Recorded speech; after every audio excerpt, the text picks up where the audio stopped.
Welcome to Truth, Money, and Freedom. Today is Monday, the 29th of July, 2019.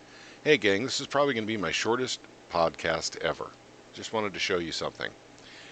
This is a brand new article put out today on Zero Hedge. U.S. Treasury now expects to borrow over $800 billion in debt in 2 quarters. In other words, 6 months. That's what they're saying here. So, $800 billion in 2 months. Borrow. Well, let's put this in perspective. And by the way, I could read some of this.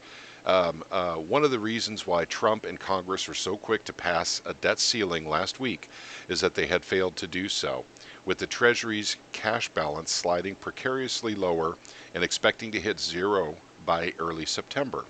There was a non-trivial chance that the U.S. could technically default by the time Congress came back from its August vacation.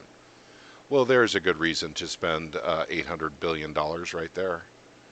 So, yeah. Now, at least we had a good reason, because Congress doesn't do their job. We don't have a budget. And by the way, it wasn't a debt ceiling deal. Well, technically it was. It's a debt ceiling date is all it is. There's no official ceiling to it. But I wanted to put this in perspective for you.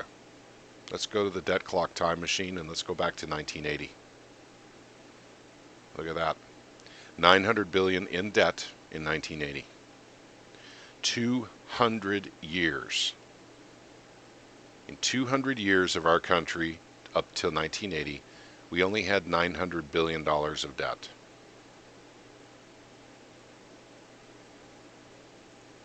That's about how much we're about to borrow in 6 months.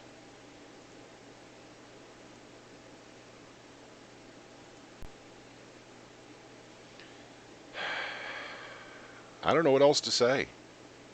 We're borrowing our fool heads off. The politicians have to know the end is near.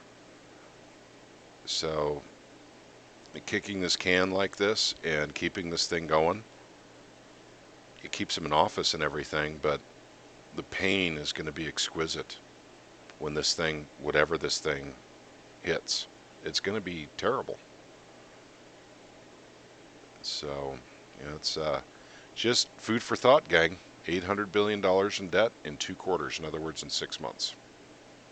Okay, you guys all have a wonderful evening. May God bless you all.